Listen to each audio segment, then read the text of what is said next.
La 29e édition de Montpellier Danse vient d'ouvrir. Angelin Preljoca en est dans les tout premières créations.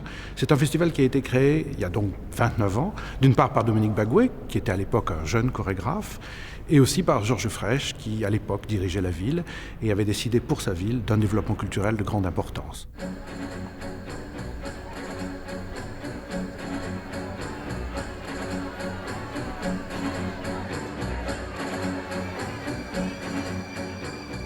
Angelin Preljoca a été, effectivement, je l'ai connu, il était danseur dans la compagnie Bagué que nous évoquions tout à l'heure. Et il a, dans le cadre du festival, créé sa première pièce chorégraphique qui s'appelait Aventure coloniale, ici dans le cadre du festival. Depuis, on s'est retrouvés. Entre-temps, il est devenu un immense chorégraphe. Je dis immense au sens où à la fois son talent, mais aussi la capacité qu'il a, avec son équipe, de nourrir une énorme compagnie de 26 danseurs, en même temps de chorégraphier des pièces pour le New York City Ballet, pour le Ballet de l'Opéra de Paris, ou bientôt pour le Bolchoï. Donc il est venu me proposer un solo de lui, ce qui est complètement incroyable. En plus, sur un texte, ce texte-là, sur le funambule de Jean Genet, ça a été une vraie surprise et on a pris ça comme un cadeau. C'est dans cette blessure, inguérissable, puisqu'elle est lui-même, et dans cette solitude qu'il devra se précipiter. C'est un texte que je connais depuis vraiment très longtemps, puisque c'est un texte que je lisais quand j'étais étudiant en danse, à la Schola Cantorum à Paris avec Karine Weiner. Et je le lisais comme on lit quelque chose qui vous remet en selle, qui vous redonne du courage quand vous n'êtes plus très sûr de ce que vous faites, surtout quand vous êtes étudiant, que vous n'avez pas conscience de quel avenir vous allez avoir dans cette profession. Alors, c'était un peu comme l'être un jeune poète, mais au lieu que ce soit dans le champ de la littérature, c'était dans le champ de la danse. Parce que Jean Genet parle énormément de danse dans ce texte. Danserais-tu à 1 mètre au-dessus du tapis? Mon injonction serait la même. Il s'agit, tu l'as compris, de cette solitude mortelle, de cette région désespérée et éclatante où opère l'artiste. J'ajoute que tu dois risquer une mort physique définitive. La dramaturgie du cirque l'exige.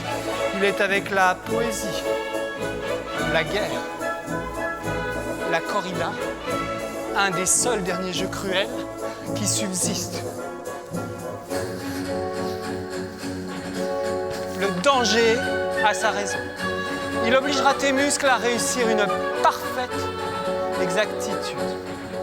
Et donc je le lisais et c'était ces injonctions qui m'aidaient, qui me disaient « Allez, il faut y aller ». Il y a une quête d'absolu, il y a des questions sur la création, il y a des questions sur la mort, sur l'engagement, sur le renoncement de soi-même pour atteindre quelque chose, etc. Enfin, des choses très belles qui aident beaucoup artistiquement. Et donc, c'était un texte vers lequel je revenais comme on revient vers un frère, c'est-à-dire quelque chose qui vous aide, qui vous pousse, qui génère une énergie et une émotion qui vous aide à aller de l'avant, en fait.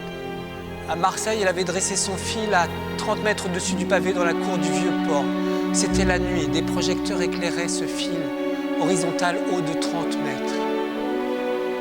En fait, Jean Genet est un homme mûr quand il écrit ça. Il écrit pour un jeune danseur acrobate, un danseur de fil. Et donc il y a cette ambivalence en fait. On ne sait pas s'il parle vraiment de lui, de l'acrobate. Il y a toujours ce jeu de miroir, cette forme d'identification de l'un à l'autre.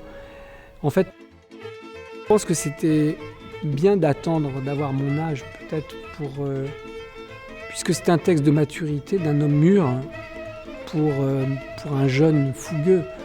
Comme j'ai été danseur, évidemment le mouvement c'est quelque chose qui m'est familier.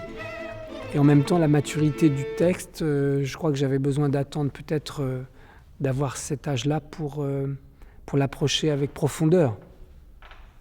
Cette idée de revenir sur scène, c'est à la fois extrêmement effrayant et à la fois extrêmement jubilatoire. Et donc c'est cette tension entre les deux qui peut-être donne ce fil en fait, sur lequel je me lance dans ce texte sur le funambule. Et aussi le texte est pour moi comme un fil, puisque je ne suis pas un homme de texte, je suis un homme du mouvement, un homme du corps. Et m'avancer sur ce texte comme sur un fil d'acier, c'est quelque chose à la fois dangereux pour moi et en même temps de très grisant parce que je suis dans le vide et rien que le fait d'avoir appris le texte par cœur, par exemple, c'était pour moi une très belle expérience. C'est-à-dire d'avoir ça en soi. Chaque fois que j'apprenais un paragraphe, j'avais l'impression d'accumuler une nouvelle pépite. Et j'ai l'impression après d'avoir accumulé un trésor littéraire qui est là, qui m'habite maintenant, qui m'habitera tout le reste de ma vie aussi.